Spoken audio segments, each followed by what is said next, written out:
आचार्यैः लोक्डौन् आश्रित्य नाम तत्र कथञ्चित् समयस्य विनियोगः कर्तव्यः इति कारणात् शास्त्राध्ययनम् अनन्तरम् अन्ये नाम सामान्यसंस्कृतम् इत्यादिकं तत्र आन्लैन् कोर्सेस् किमपि आरब्धं सर्वं तत्र शास्त्रमपि पाठनीयम् इति तेषाम् अतीव इच्छा आसीत्। तत्र अहं निर्दिष्टः आदिष्टः तैः। अतः आदौ तेषां कृते कुलपतिनां कृते अस्माकं विद्यापीठस्य कुलपतिनां कृते धन्यवादान् अर्पयित्वा प्रथमस्य अस्य पाठस्य आरम्भं कुर्मः। येषां कृते न श्रूयते इति अत्र दृश्यते ते किञ्चित् पश्यन्तु, भवतां तत्र नेट्वर्क् समस्या न स्यात्।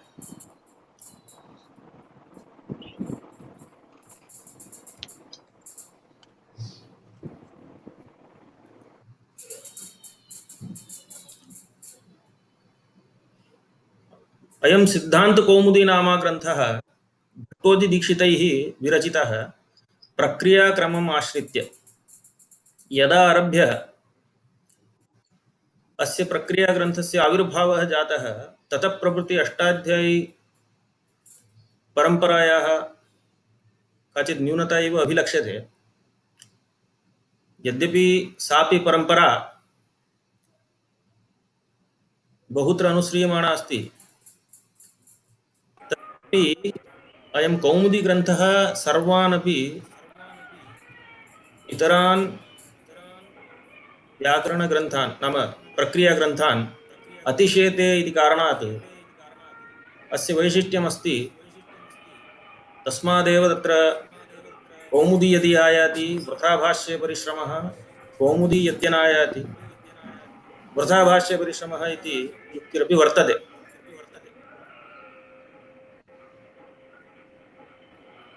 अतः अस्य महनीयस्य सिद्धान्तकौमुदी इत्याख्यस्य ग्रन्थस्य अद्य अस्माभिः आरम्भः क्रियते। तत्र कस्यापि ग्रन्थस्य कस्यापि कार्यस्य वा आरम्भः क्रियते चेत् ततः प्राक् मङ्गलम् आचर्यते इति अस्माकं सम्प्रदायः। नाम ग्रन्थारम्भे कार्यारम्भे च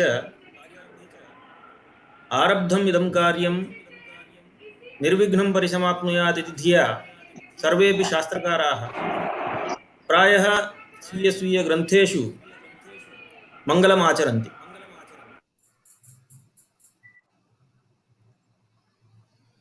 तत्र निर्विघ्नपरिसमाप्तये मङ्गलम् आचरणीयम् इति वर्तते। अत्र प्रमाणमपि अस्ति।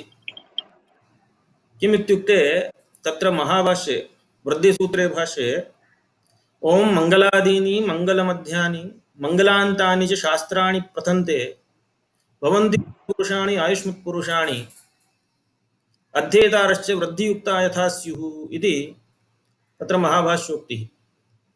एवञ्च महाभाष्ये उक्तत्वात् श्रुतिरूपेण अस्माभिः इदं वाक्यम् अनुस्रियते।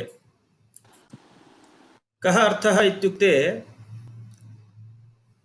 कस्यापि कार्यस्य अथवा चिकीर्षितस्य ग्रन्थस्य निर्विघ्नपरिसमाप्तये अस्य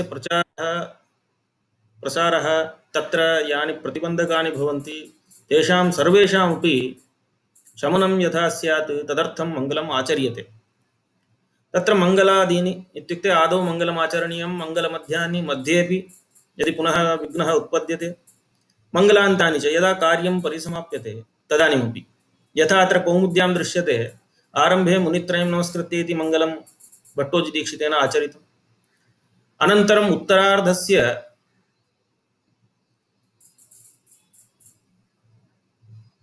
आरम्भेपि नाम मङ्गलमध्ये तत्रापि श्रोत्रार्थन्ति चनेर्गुण्येर् इत्यादिकं तद्रीत्या अनन्तरम् अन्ते इयं कौमुदी शिवाय अर्प्यते इत्यादि तत्र मङ्गलादीनि मङ्गलमध्यानि मङ्गलान्तानि च शास्त्राणि प्रथन्ते इति उक्तेः अनुसरणं यथायथं भट्टोजिदीक्षितेन कृतम्।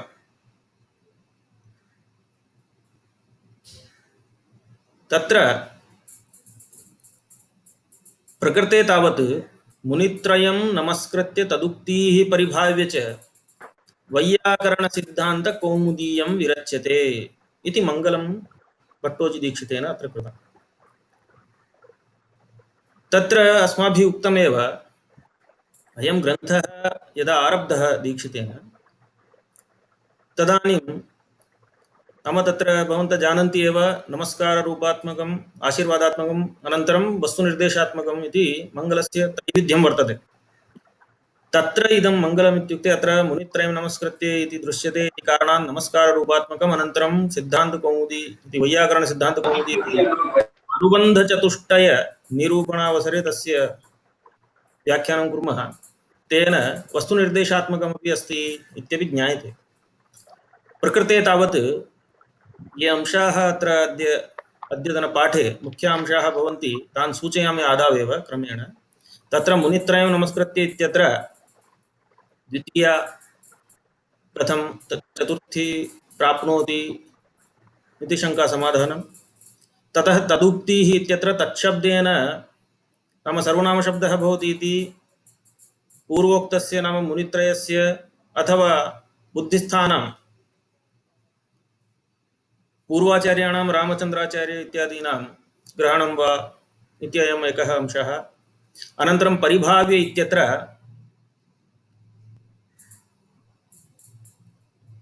परिशील्य इत्यर्थो वा अथवा तिरस्कृत्य इत्यर्थो वा द्वयेपि कथं सङ्गतिः इत्येकः विषयः।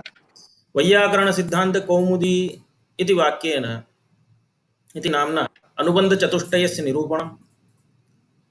इयम् इति निर्देशः कथं, यतोहि एतावता इयं कौमुदी नाम अयं ग्रन्थः नैव सिद्धः, इयं कौमुदी नैव सिद्धः, तथापि इयम् इति निर्देशः नाम सिद्धस्यैव वस्तुनः तथा निर्देशः कर्तुं शक्यते।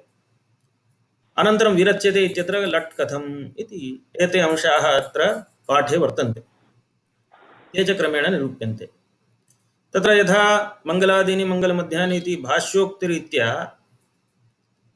मङ्गलम् आचर्यते दीक्षितेन, तर्हि मङ्गलं प्रथमं तु एतद् ज्ञातव्यं मनसि अपि नमस्कारः कर्तुं शक्यते इष्टदेवताय अथवा गुरोः इति। नाम तत्र बहवः तत्र शास्त्रकाराः स्वाभीष्टस्य नाम यस्तावत् तेषाम् इष्टः भवति तस्य नमस्कारः वा इत्यादिकं क्रियते। तर्हि प्रकृते मुनित्रयस्य नमस्काररूप अत्र मङ्गलम् आचर्यते, तर्हि मनसि अपि एतत् कर्तुं शक्यते खलु। किमर्थं तत्र मङ्गलस्य लेखनरूप आश्रीयते इत्युक्ते तत्र शिष्यशिक्षायै नाम अस्माकं परम्परायां मया अयं ग्रन्थः लिख्यते तदर्थं लेखनरूपात्मकं मङ्गलम् आचर्यते, मच्छिष्यापि एवमेव कुर्युः इति मङ्गलं तत्र लिखितरूपेण आचर्यते इति कारणात् तत्र दीक्षितेन प्रप्रथमं मुनित्रयं नमस्कृत्य तदुक्तीः परिभाव्य च वैयाकरणसिद्धान्तकौमुदीयं विरच्यते इत्युक्तम्।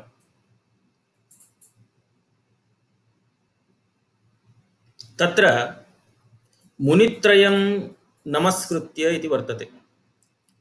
आदौ तत्र श्लोकस्य अन्वयं पश्यन्तु। तत्र क्रिया भवति विरच्यते। किं विरच्यते? वैयाकरणसिद्धान्तकौमुदी इयं विरच्यते। केन? मया दीक्षितेन इति अध्याहार्यम्। किं कृत्वा? कान्? मुनित्रयम्। अनन्तरं किं कृत्वा इत्युक्ते तत्र परिभाव्य इति ल्यवन्तक्रिया दृश्यते इति कारणात् मुनित्रयं नमस्कृत्य तदुक्तिः परिभाव्य च वैयाकरणसिद्धान्तकौमुदी इयं मया दीक्षितेन विरच्यते इति अन्वयः तत्र क्रियते। इदानीं तत्र मुनित्रयं नमस्कृत्य इत्यत्र कश्चन विचारः क्रियते, नाम कश्चन सन्देहः उत्पद्यते। मुनित्रयम् इत्यत्र द्वितीया कथं? कुतः? समीपे नमः इति पदं श्रूयते। नमस्कृत्य इत्यत्र नमः इति वर्तते, तर्हि नमः स्वस्ति स्वाहा स्वधा अलं वषड्योगाच्च इति सूत्रेण सूत्रमिदं कारकप्रकरणे चतुर्थी प्रकरणे आगच्छति। नाम उपपदविभक्तीनां सन्दर्भे तत्र नमः स्वस्ति स्वाहा स्वधा अलं वषड्योगाच्च इति सूत्रेण नमः इति पदस्य सहोच्चार्यमाणे सति समीपोच्चारितं यत् पदं वर्तते तत्र चतुर्थी भवति इति निरूपितं। तथा सति प्रकृते मुनित्रयम् इति द्वितीया कथम् इति एकः प्रश्नः। तर्हि उपपदविभक्तेः कारकविभक्तिर्बलीयसी इत्युच्यते। नाम काचित् परिभाषा वर्तते, वाचनिकीयं परिभाषा महाभाष्ये पठिता। उपपदविभक्तेः कारकविभक्तिर्बलीयसी। उपपदविभक्तिर्नाम समीपोच्चारितं पदम् उपपदं।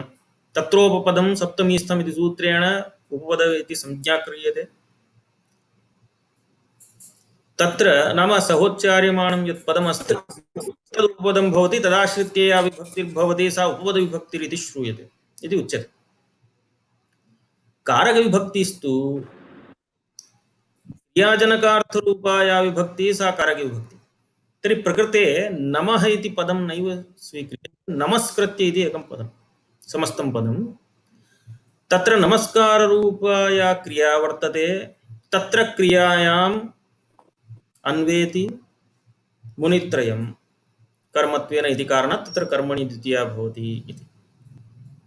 तत्र कः तत्र नतेरर्थः इत्युक्ते इदानीं तत्र स्क्रीन् शेर् करिष्यामि भवतां पुरतः, तत्र पश्यन्तु। नतेः स्वावधिक उत्कृष्टत्वप्रकारक ज्ञानानुकूलव्यापारः। नाम नमस्कारं करोति किल, तत्र स्वं नाम यः नमस्करोति सः तदवधिक उत्कृष्टत्वप्रकारक, नाम तत्र निकृष्टत्वं वर्तते, यत् क्रियते तत्र उत्कृष्टत्वं वर्तते, तत्तु प्रकारतया भासते ज्ञाने इति कारणात् स्वावधिक उत्कृष्टत्वप्रकारक ज्ञानानुकूलः यः व्यापारः सः नतेरर्थः। नमस्कृत्य इत्यत्र इदानीम् अत्र आगच्छामः। किमर्थम् इत्युक्ते कारकविभक्तित्वम् अस्माभिः निरूप्यते किल। तर्हि नमस्कृत्य इत्यस्य कः अर्थः? अंजलि संयोगादिव्यापारेण तोषितः। नाम नमस्करोतेः अंजलिशिरः संयोगादिरूपव्यापारमात्रार्थकत्वम् इति न, अपितु अंजलिशिरः संयोगादिरूपव्यापारमात्रार्थकत्वे सति तोषणम् इति अर्थः स्वीकर्तव्यः। नाम अंजलिशिरः संयोगादिरूपव्यापारेण तोषयति इति नमस्करोति इत्यस्य अर्थः। यदि व्यापारमात्रार्थकत्वं स्वीक्रियते चेत् अकर्मकत्वं स्यात्, तर्हि मुनित्रयम् इत्यत्र द्वितीया नोपपद्यते मुनित्रयमिति। तस्मात् कियत्पर्यन्तम् अर्थः वर्णनीयः? नमस्करोतेः अंजलिशिरः संयोगादिरूपव्यापारेण तोषयति। तर्हि नमस्कृत्य इत्यस्य अंजलिशिरः संयोगादिव्यापारेण तोषयित्वा इति अर्थः आगच्छति। तर्हि अनया रीत्या अस्माभिः कारकविभक्तित्वं निरूपितं। तर्हि मुनित्रयम् इत्यत्र द्वितीया साधिता। इदानीं प्रश्नः तत्र मुनित्रयम् इति पदं कथं निष्पद्यते इत्यपि द्रष्टव्यं। मुनीनां त्रयं मुनित्रयम् इति। के ते त्रयः मुनयः इत्युक्ते पाणिनिः, कात्यायनः, वररुचिर्वा, पतञ्जलिश्च। तत्र पाणिनिः आचार्यः भवति अष्टाध्याय्याः कर्ता।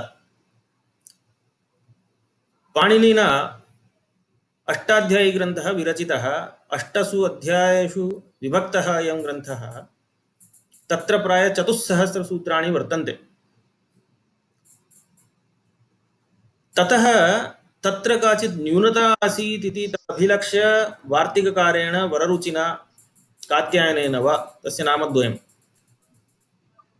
महान् वार्तिकग्रन्थो व्यरचितः। तर्हि केनचित् इयर्फोन् यदि आन् कृतमस्ति चेत् कृपया तत्र म्यूट् कुर्वन्तु।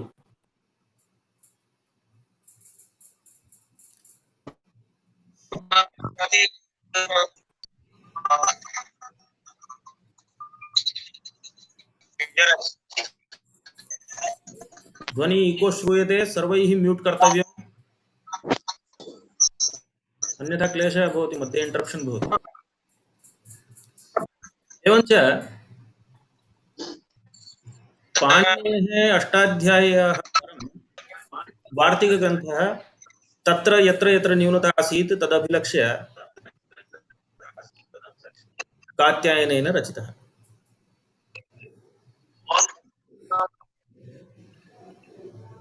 यद्यपि मया अत्र सर्वेषां म्यूट् कृतमस्ति चेदपि मध्ये केनचित् प्रायः स्वयं अन्म्यूट् कृतम् इति कारणात् क्लेशः भवति।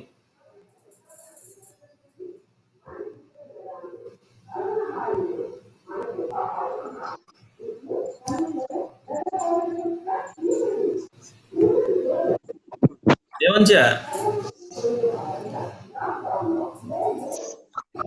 पाणिनि कात्यायनः नाम वार्तिककारः, ततः परं नाम सूत्रकार वार्तिककारयोः मतयोः कस्य मतं समीचीनमस्ति, कस्य जायः अस्ति इति, जायस्त्वम् इत्युक्ते तत्र क्लेशः आसीत् इति तत्क्लेश अपनयनाय भाष्यकारस्य आविर्भावः जातः। भाष्यकारः पतञ्जलिः शेषावतारः। तेन सूत्रं वार्तिकम् एतदुभयं सम्यक् परिशील्य भाष्यं विरचितम्। अनन्तरम् अन्ते यः सिद्धान्तः उपस्थापितः स एव अस्माकं वैयाकरणानां परमसिद्धान्तः इति अस्माकं नयः। एवञ्च एते त्रयः मुनयः पाणिनिकात्यायन पतञ्जलयः। तत्र मुनित्रयम् इत्युक्ते पाणिनि कात्यायन पतञ्जलिः, एते त्रयः। तर्हि मुनीनां त्रयं, पाणिनि कात्यायन पतञ्जलीनां त्रयं मुनित्रयम् इति षष्ठीसमासः। त्रयम् इत्युक्ते त्रयः अवयवाः अस्य समुदायस्य इति अवयवकः समुदायः त्रयमिति उच्यते। त्रयः अवयवाः अस्य समुदायस्य इति त्रयम्। तत्र संख्यायाः अवयवे तयप् इति तयप् प्रत्ययः आदौ क्रियते, ततः द्वित्रिभ्यां तयस्य एज्वा इति तस्य अयजादेशः क्रियते, तेन त्रयम् इति रूपं निष्पद्यते। अनन्तरं मुनिशब्देन साकं समासः, षष्ठीसमासः, मुनीनां त्रयं मुनित्रयं तं मुनित्रयम् इति द्वितीया, कर्मणि द्वितीया अस्माभिः उपपादिता एव। एवञ्च मुनित्रयं नमस्कृत्य इत्येतावत्पर्यन्तम् आगतम्।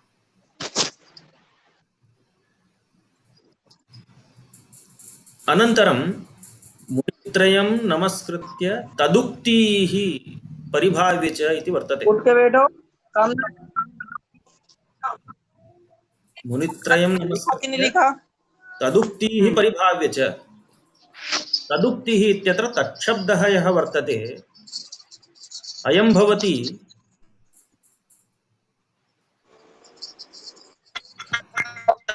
सर्वनामशब्दः। तर्हि सर्वनाम्नाम् उत्सर्गतः पूर्वपरामर्शित्वं प्रधानपरामर्शित्वं वा, अयं कश्चन नियमः वर्तते।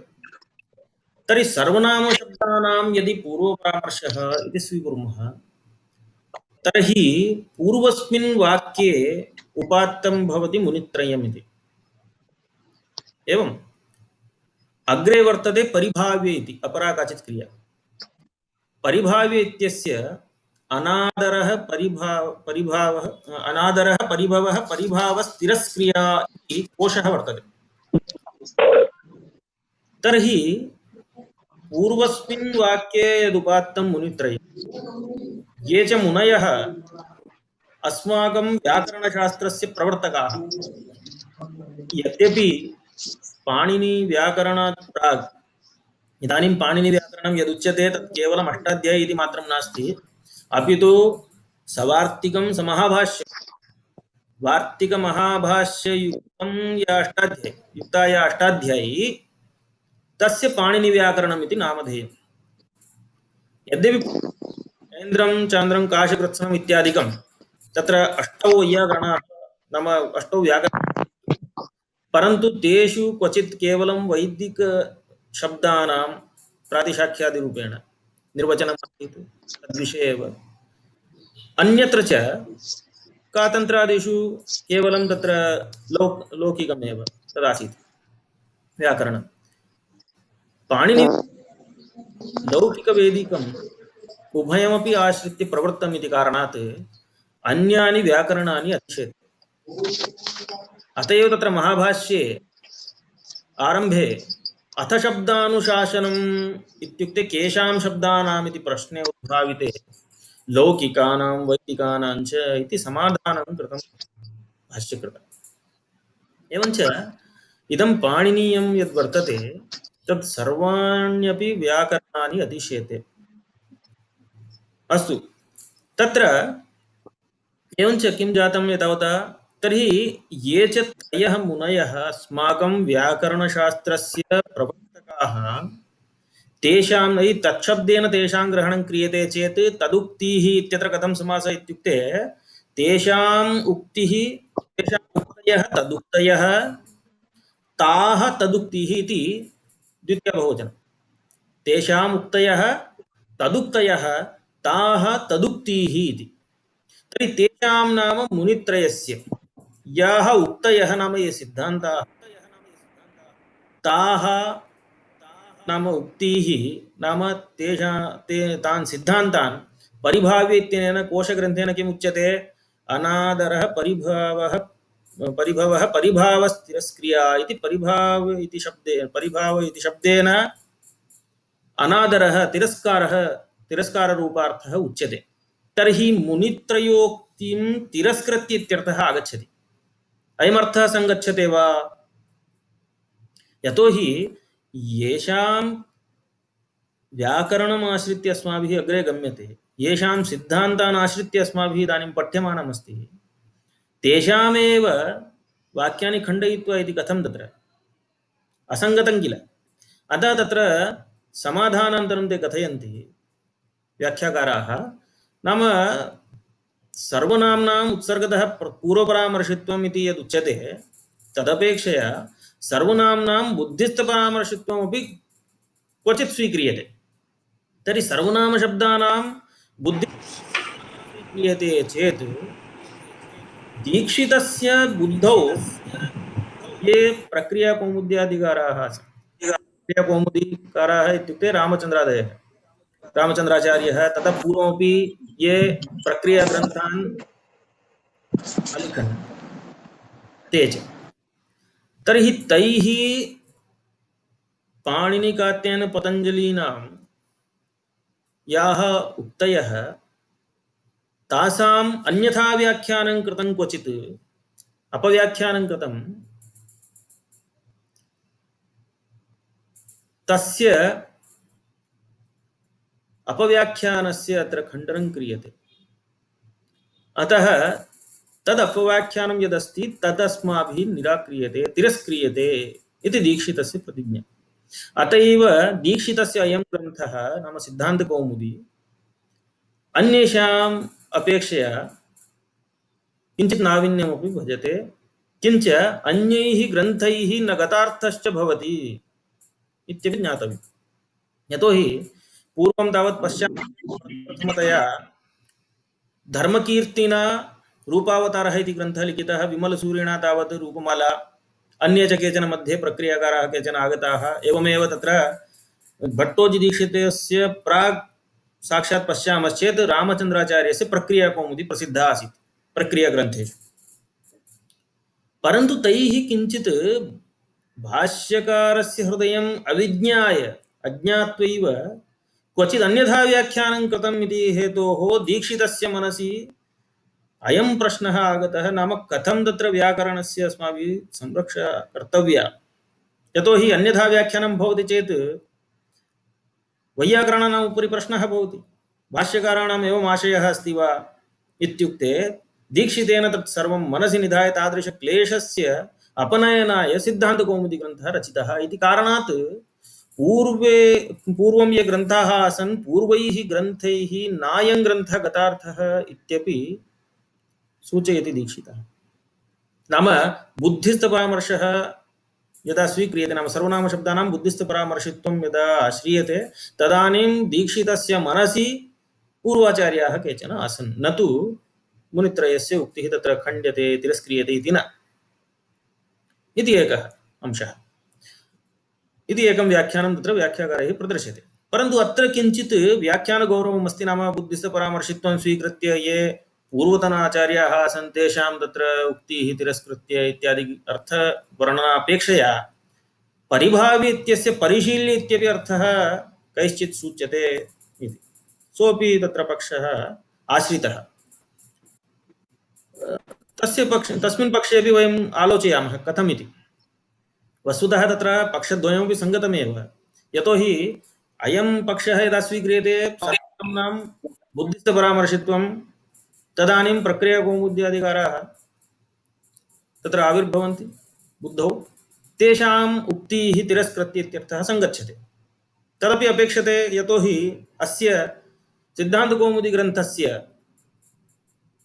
गतार्थत्वं न स्यात् अन्यैः ग्रन्थैः इति कारणात्।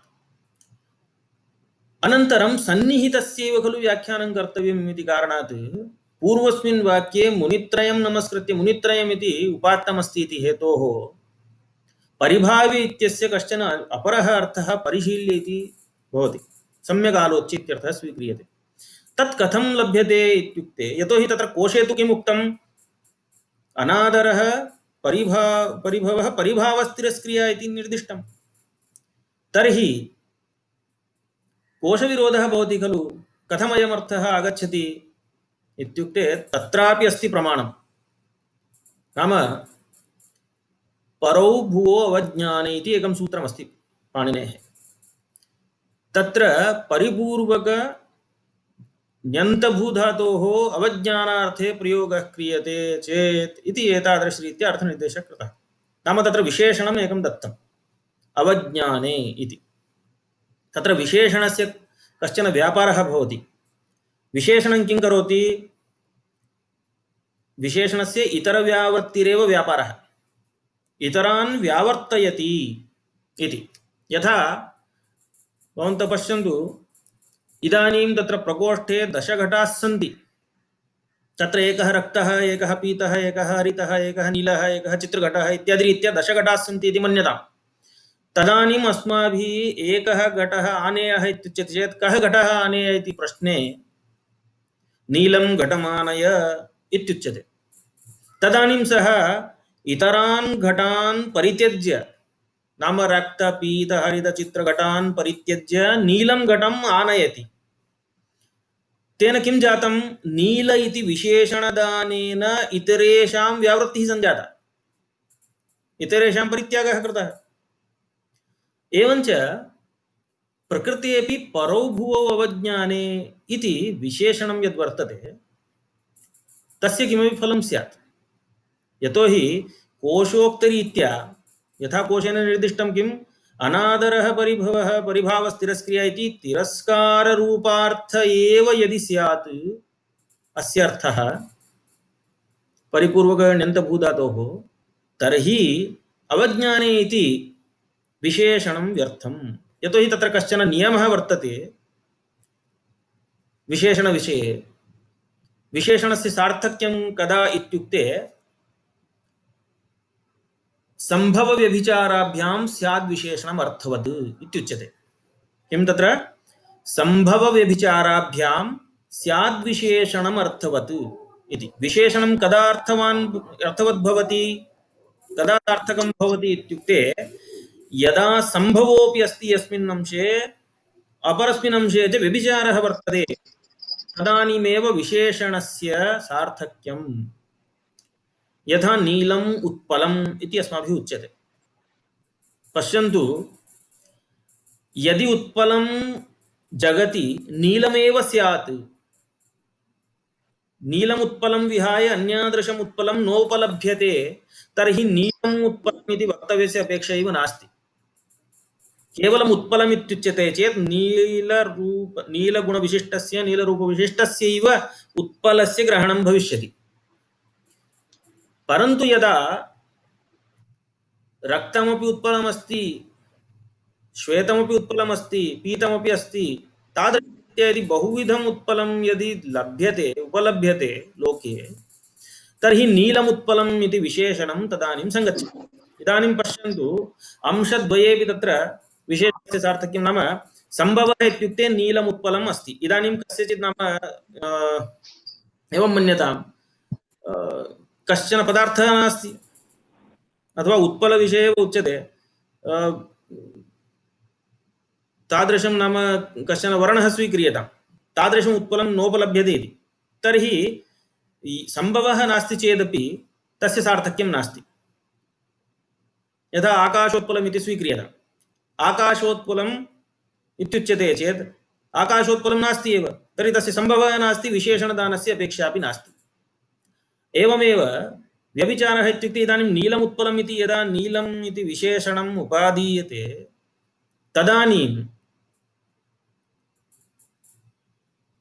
इतरत्र उत्पलेषु नाम रक्तोत्पलं, पीतोत्पलं, श्वेतोत्पलम् इति यानि उत्पलानि सन्ति इतरत्र उत्पलेषु तस्य व्यभिचारः नाम नीलत्वस्य अभावः दृश्यते। एवं किल? एवञ्च सम्भवोऽपि स्यात् व्यभिचारोऽपि स्यात् तदानीमेव विशेषणं युज्यते इति कृत्वा प्रकृतम् अनुसरामः। प्रकृतं प्रति आगच्छन्तु। परौ भुवौ अवज्ञाने इति अवज्ञाने इति विशेषणं दत्तम्। इदानीम् अवज्ञानार्थे यदा परिपूर्वकण्यन्तभूधातुः प्रयुज्यते अवज्ञानार्थे तदानीम् इदं कार्यं भवति इति यदा उच्यते तर्हि परिपूर्वकभूधातोः अन्यादर्शोऽपि कश्चन अर्थः वर्तते इत्यपि ज्ञायते विशेषणदानेन।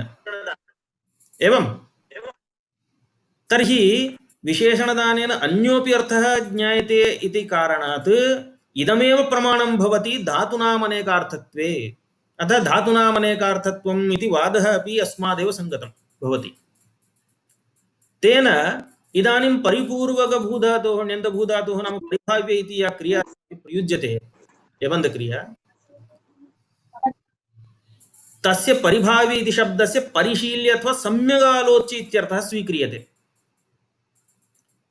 एवं सति किं जातम्? इदानीं पश्यन्तु, पूर्वस्मिन् वाक्ये किं उक्तं? मुनित्रयम् इति। मुनित्रयं नमस्कृत्य मुनित्रयोक्तिः सम्यगालोच्य इति सङ्गतः भवति खलु अर्थः। एवञ्च इदानीं क्लेशः एव नास्ति। पश्यन्तु, बुद्धिस्थपरामर्शत्वस्य अपेक्षा नास्ति। पूर्वपरामर्शः इति यदा स्वीक्रियते सर्वनाम्नाम् उत्सर्गतः, अत एव तत्र उत्सर्गतः इत्युक्तं। सर्वनाम्नाम् उत्सर्गतः प्रधानपूर्वपरामर्शित्वम् इत्यादि। तर्हि उत्सर्गतः तथा स्वीक्रियते, क्वचित् बुद्धिस्थपरामर्शोऽपि स्वीक्रियते इति तत्र सङ्गच्छते। प्रकृते किम् आयातं? मुनित्रयं नमस्कृत्य तेषां पाणिनिकात्यायन पतञ्जलीनाम् उक्तिः सम्यगालोच्य, यैः पूर्वाचार्यैः सम्यक् नालोचितं तदपेक्षया अस्माभिः सम्यक् आलोच्य इयं वैयाकरणसिद्धान्तकौमुदी विरच्यते इति। एवम् अर्थः सम्पूर्णश्लोकस्य भवति। तत्र पूर्वार्धस्य अर्थः वर्णितः। मुनित्रयं नमस्कृत्य, तत्र मुनित्रयम् इत्यत्र द्वितीया, मुनित्रयम् इति शब्दस्य व्युत्पत्तिः, नमस्कृत्य इत्यत्र कः अर्थः? अञ्जलिशिरः संयोगरूपव्यापारेण तोषयित्वा इत्यर्थः, तदपि वर्णितम्। अनन्तरं तदुक्तिः इत्यत्र तच्छब्द नाम बुद्धिस्वपरामर्शः अथवा पूर्वपरामर्शः इति पक्षद्वयस्यापि व्याख्यानं। पक्षद्वयेपि परिभाव्य इत्यस्य सङ्गतिः कथं? परिभाव्य इत्यस्य अर्थद्वयं यदासीत् तदुभयं निरूप्य इदानीं पूर्वार्धस्य अर्थं निरूप्य उत्तरार्धं प्रति आगच्छामः। उत्तरार्धे वर्तते वैयाकरणसिद्धान्तकौमुदी इयं विरच्यते। तत्र पश्यन्तु, विरच्यते। इदानीं ग्रन्थः अयं प्रारब्धः रच्यमानः वर्तते। तर्हि रचयिष्यते इति खलु प्रयोक्तव्यम्। एतावता तु सिद्धः नास्ति। नाम रच्यते इत्युक्ते नाम चलति क्रिया, रचयिष्यते तावत् आरब्धं जस्ट् जस्ट् स्टार्टेड् इति उच्यते किल, इदानीमेव आरब्धम् इति सद्यः।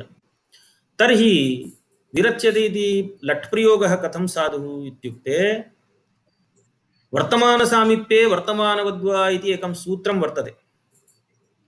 तेन सूत्रेण वर्तमानसामीप्यं स्वीकृत्य नाम इदानीम् आरब्धम्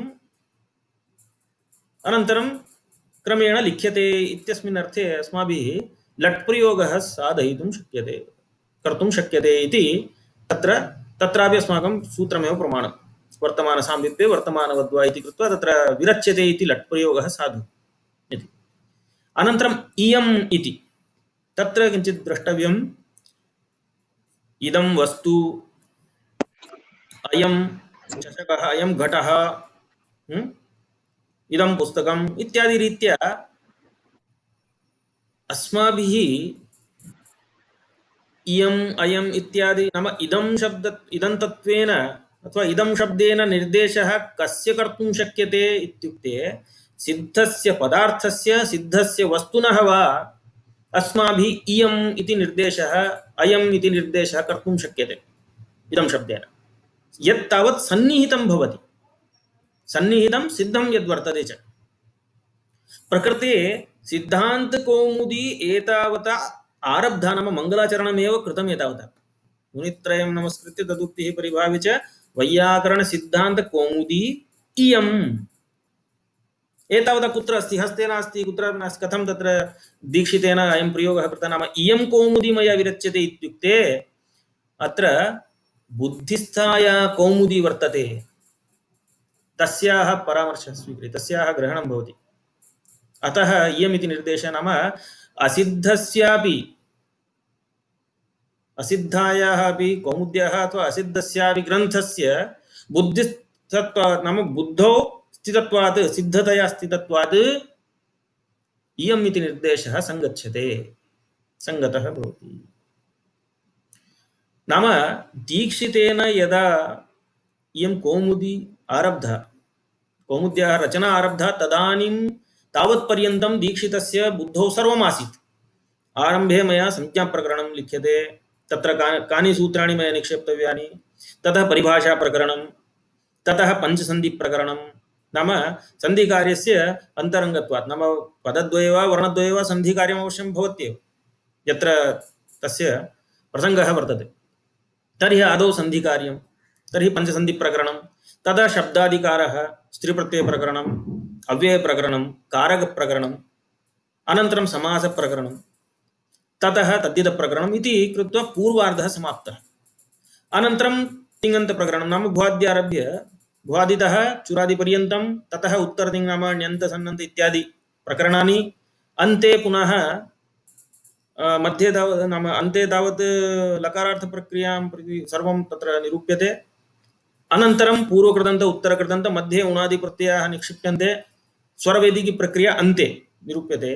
अनया रीत्या सम्पूर्णं नाम एकं किमुच्यते, एकं ग्राफ् तावत् दीक्षितस्य मनसि आसीत्, बुद्धौ आसीत्, सिद्धः एव। नाम मया एतानि यानि सूत्राणि वर्तन्ते, 400 सूत्राणि, सर्वाण्यपि सूत्राणि कथं मया तत्र अरेञ्ज् कर्तव्यं नाम व्यवस्थापनीयानि, किं सूत्रं कुत्र गच्छति इत्यादि रीत्या सर्वमपि बुद्धौ सिद्धमासीत्। इत्युक्ते ग्रन्थस्य स्वरूपमत्र सिद्धमासीत् इति हेतोः इयं बुद्धिस्ताया सिद्धा कौमुदी वर्तते, सा विरच्यते नाम लेखनमात्रम् अवशिष्टम् इत्यर्थः।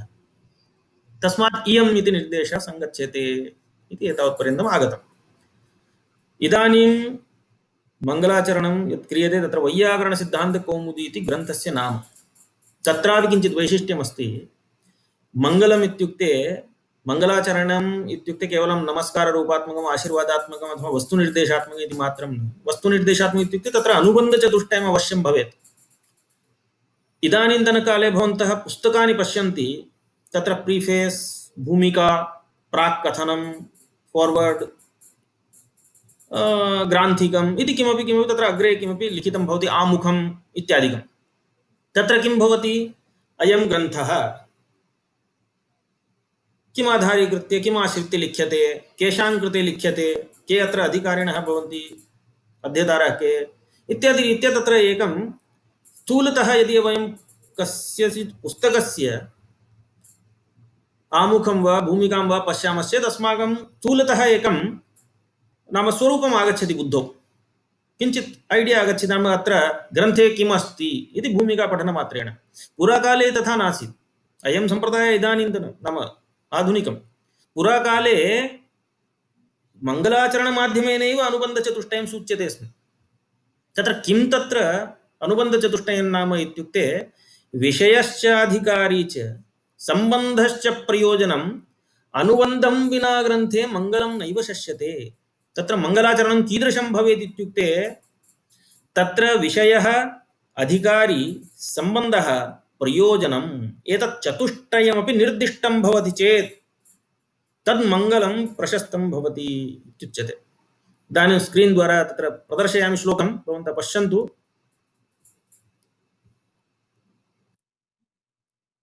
तत्र पश्यन्तु, अनुबन्धचतुष्टयं विषयश्चाधिकारी च सम्बन्धश्च प्रयोजनम् अनुबन्धं विना ग्रन्थे मङ्गलं नैव शस्यते इति अयं कश्चन श्लोकः।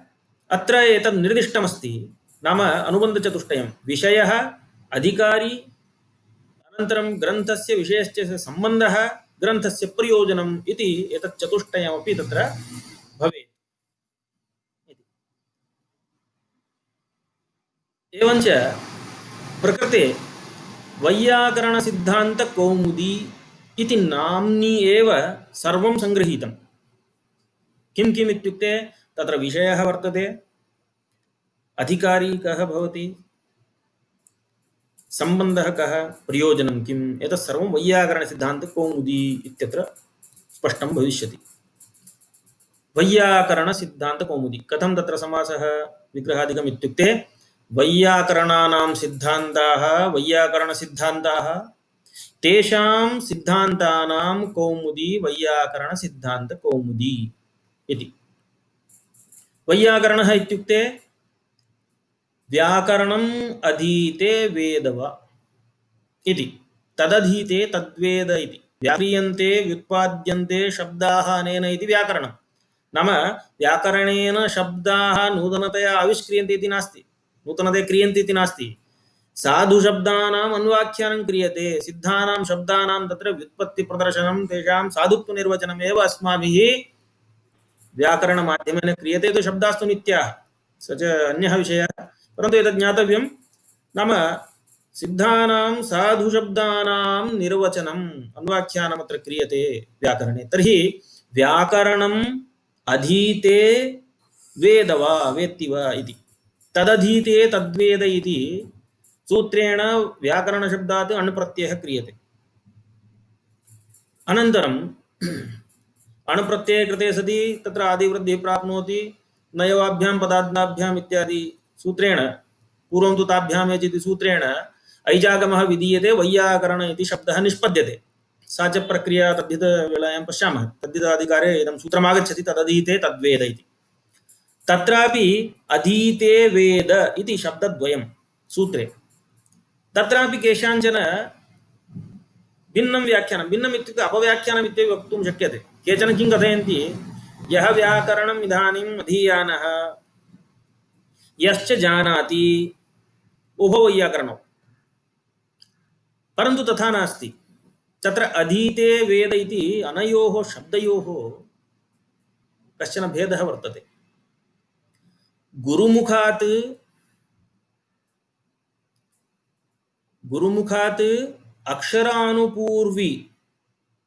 अक्षरानुपूर्विकं यदध्ययनं भवति, नाम आनुपूर्विमात्रम्। इदानीं वृद्धिरादे जतेङ् गुणहैको गुणवृद्धि न धातु लोपार्धातुके दिधिवे विटाम् इत्यादि रीत्या अष्टाध्यायी सूत्राणि यानि वर्तन्ते, दर्शनम् आनुपूर्वी इत्युक्ते स्पेलिङ्ग् इति उच्यते।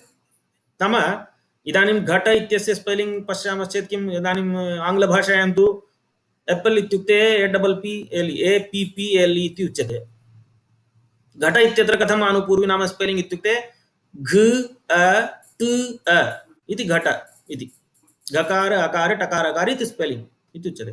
तर्हि वृद्धिरादे यदेन् गुणः इको गुणवृद्धि इत्यादि रीत्या अक्षरानुपूर्विकं यद् अध्ययनं भवति गुरुमुखात् तत्तु अधीते इत्युच्यते। वेद इत्यस्य कः अर्थः? वेद इत्यस्य शब्दार्थज्ञानपूर्वकम्, नाम शब्दार्थयोः ज्ञानमपि भवेत्। इदानीं वृद्धिरादेश इत्यस्ति चेत् वृद्धिः इत्यनेन किम् उच्यते? वृद्धिः इति काचित् संज्ञा। केषाम् इत्युक्ते आदेशानाम्, आदेशाम् इति।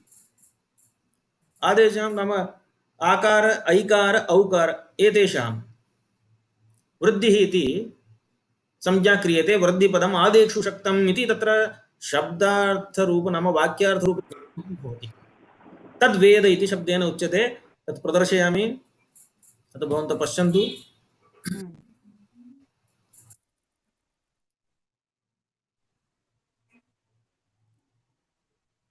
अधीते इत्युक्ते गुरुमुखाद् अक्षरानुपूर्विग्रहणम् अध्ययनं वेत्ति, नाम वेद इत्युक्ते शब्दार्थज्ञानं वेदनम् इति।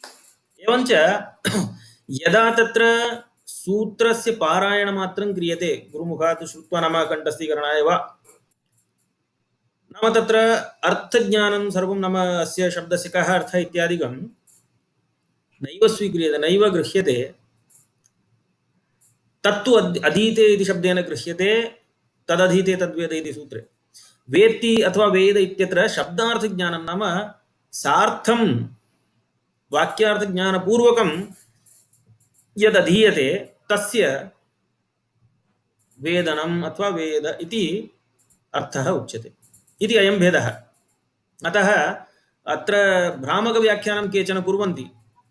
किमित्युक्ते यः अधीते नाम अधीयानः अस्ति, यः वेत्ति इत्युक्ते जानाति, सः वैयाकरणः इति तथा न। तर्हि वैयाकरण इति शब्देन व्याकरणम् अधीते यः अक्षरानुपूर्विग्रहणम् अध्ययनं करोति सः, अथवा शब्दार्थज्ञानपूर्वकं व्याकरणम् अधीते तादृशः, उभौ अपि तत्र गृह्यते इति। तस्मात् वैयाकरणः इति सम्पन्नं। नाम वैयाकरणः, ते च वैयाकरणः, तेषां वैयाकरणां, नाम वैयाकरणसिद्धान्तकौमुदी इत्यत्र अस्माकं निर्वचनम् आसीत् किल। एवञ्च वैयाकरणानां सिद्धान्ताः, वैयाकरणसिद्धान्तः। सिद्धान्तशब्देन किम् उच्यते?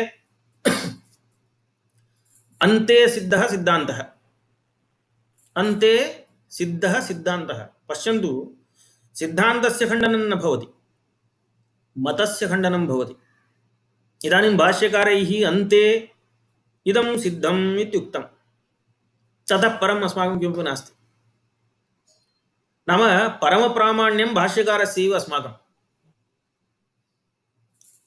यस्मिन् कस्मिंश्चित् शास्त्रे ज्येष्ठ आचार्याणां पुरुषाणां प्रवर्तकानां नाम सर्वैः तत्र स्वीक्रियते, नाम अस्माकं न अयं सिद्धान्तः इति। अस्माकं वैयाकरणानां तु भाष्यकारस्यैव परमप्रामाण्यम्।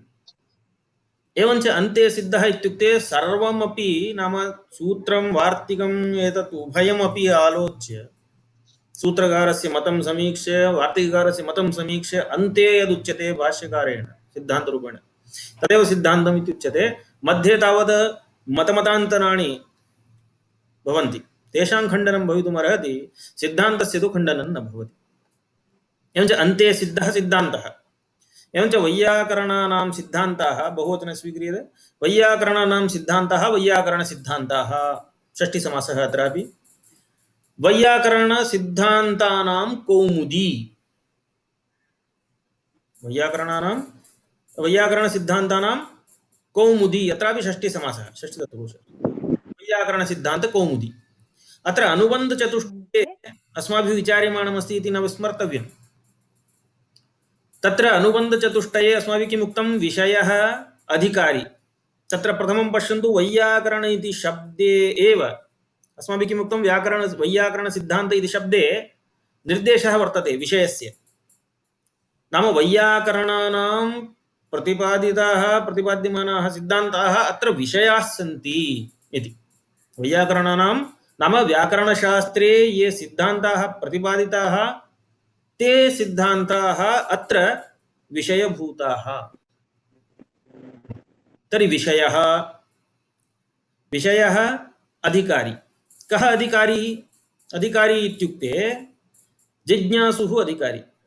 यस्तावत् व्याकरणशास्त्रे प्रतिपादितानां सिद्धान्तानां विषये ज्ञातुमिच्छति, जिज्ञासते, सः जिज्ञासु अधिकारी भवति। एवञ्च वैयाकरणानां सिद्धान्ताः विषयाः, तेषां सिद्धान्तानां ये जिज्ञासवः ते अधिकारिणः। तर्हि विषयः अधिकारी। सम्बन्धः कः इत्युक्ते ग्रन्थोऽयं प्रतिपादकः भवति तेषां सिद्धान्तानां। यतः अयं ग्रन्थः तान् सिद्धान्तान् प्रतिपादयति इति हेतोः ग्रन्थः प्रतिपादकः, सिद्धान्ताश्च प्रतिपाद्याः नाम विषयभूताः। अतः विषयाः प्रतिपाद्याः भवन्ति इति कारणात् उभयोः नाम विषयग्रन्थयोः प्रतिपाद्य-प्रतिपादकभावसम्बन्धः इति। तर्हि सम्बन्धोऽपि आगतः। तर्हि विषयः, सम्बन्धः, अधिकारी। इदानीं प्रयोजनम्। अनुबन्धचतुष्टये अन्तिममवशिष्टं प्रयोजनम्।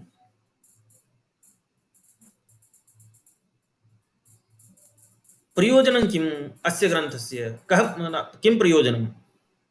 किमर्थम् अयं ग्रन्थः इत्युक्ते यथा आरम्भे मया सूचितं बुद्धिस्थपरामर्शित्वं स्वीक्रियते चेत् तत्शब्दस्य सर्वनामशब्दस्य तर्हि पूर्वाचार्याणां नाम रामचन्द्राचार्यादीनां प्रक्रियाग्रन्थकर्तॄणाम्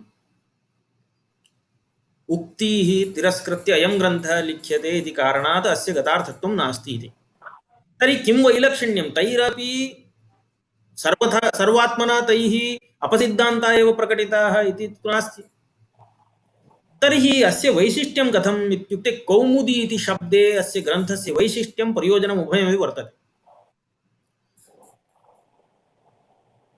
कौमुदी इत्युक्ते चन्द्रिका ज्योत्स्ना वा उच्यते, एवं किल? तर्हि कौमुदी इत्युक्ते कौमुद्यां नाम ज्योत्स्नायां चन्द्रिकायां ये धर्माः सन्ति ते अत्र आरोप्यन्ते। के च ते धर्माः इत्युक्ते आह्लादजनकत्वं, प्रकाशकत्वं च। यतोहि सादृश्यं कदा? सादृश्यं नाम तद्गतभूयो धर्मवत्वम् इत्युच्यते।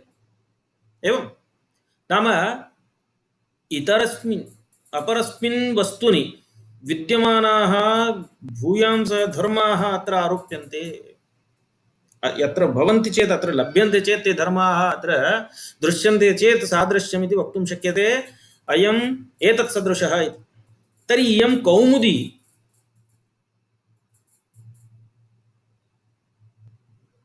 इयं कौमुदी तत्तुल्या। नाम यथा रात्रौ अन्धकारः भवति, ज्योत्स्ना भवति, चन्द्रिका भवति चेत् प्रकाशकत्वं सर्वेषामपि पदार्थानां, तद्वत् वैयाकरणसिद्धान्तानां प्रकाशिका भवति इयं कौमुदी इति प्रकाशकत्वरूपधर्मः अत्र वर्तते। अपरञ्च दुरूहाः ये वैयाकरणसिद्धान्ताः क्लिष्टाः अथवा क्लिष्टतया प्रतिपादिताः अनायासेन अवगन्तुं न शक्याः, ते अत्र ग्रन्थे अथवा अनेन ग्रन्थेन अनायासेन बोधयितुं शक्याः, ज्ञातुं शक्याः इति हेतोः। यदा अस्माकं मनसि अस्माभिः कश्चन पदार्थः नैव ज्ञातः इति मन्यतां, वाक्यार्थः नैव ज्ञातः, यदि सः अर्थः अस्माभिः ज्ञायते, वाक्यार्थो वा पदार्थो वा, तर्हि मनसि प्रसन्नता भवति, मनः प्रसन्नं भवति, हृष्यति, तर्हि आह्लादः भवति खलु। तर्हि आह्लादजनकत्वरूपधर्मः तत् यथा कौमुद्याम् अस्ति। नाम चन्द्रिकां दृष्ट्वा कस्य वा मनो न हृष्यति, कस्य वा मनः प्रसन्नं न भवति, तद्वत् प्रकृतेऽपि ये दुरूहाः व्याकरणसिद्धान्ताः ग्रन्थान्तरेषु जटिलतया प्रतिपादिताः, तेषां सर्वेषामपि सिद्धान्तानाम् अत्र अनायासेन सारल्येन प्रतिपादनं वर्तते इति कारणात् आह्लादं जनयति अयं ग्रन्थः पठनेन। मनः प्रसन्नं भवति एतत् पठनेन इति हेतोः अस्य ग्रन्थस्य कौमुदीसादृश्यम् आह्लादजनकत्वात्। एवञ्च कौमुद्याम् अथवा ज्योत्स्नायां चन्द्रिकायां ये धर्माः, ते धर्माः अत्रापि वर्तन्ते इति हेतोः प्रयोजनमपि अनेन स्पष्टं भवति। नाम एकं तु पूर्वग्रन्थैः नायं गतार्थः अस्य प्रतिपादनवैशिष्ट्यात्, प्रतिपादनस्य नाम विषयाणां यत् प्रतिपादनं क्रियते किमत्र अस्ति तादृशं नाम सारल्येन प्रतिपाद्यते। अनन्तरं दुरूहसिद्धान्तानाम् अनायासेन बोधः भवति इति प्रयोजनम्। एवञ्च विषय सम्बन्ध अधिकारी प्रयोजनम् एतत् चतुष्टयमपि अत्र निर्दिष्टमस्ति। वैयाकरण सिद्धांत कौमुदी इति पदे सर्वमपि आगतम् अनुबन्धचतुष्टयम्। तर्हि इदं मङ्गलं नमस्कारोऽपि जातः, वस्तुनिर्देशः जातः, तेन साकं विषयसम्बन्ध अधिकारी प्रयोजनमिति अनुबन्धचतुष्टयस्य ज्ञानं जातमिति प्रशस्तं मङ्गलम् इदं भवति। एवञ्च प्रकृते किम् आयातम् इदानीं? तर्हि सर्वस्यापि इदानीम् अर्थं पश्यामः। मुनित्रयं नमस्कृत्य तदुक्तिः नाम मुनित्रयस्य उक्तिः परिशील्य, परिभाव्य इत्यस्य परिशील्य इत्यस्मिन् अर्थे परिशील्य इयं बुद्धिस्था वैयाकरण सिद्धान्तानां कौमुदी प्रकाशिका मया दीक्षितेन भट्टोजी दीक्षितेन विरच्यते इति एकः अर्थः। अनन्तरं मुनित्रयं नमस्कृत्य, यतोहि ते तु प्रवर्तकाः किल अस्माकं व्याकरणस्य, अतः आदौ तेषाम् आशीर्वादः अपेक्षते अस्माकं कृते। अतः तान् नमस्कृत्य नाम तोषयित्वा, नमस्कारक्रियया तोषयित्वा, अयः उभयत्र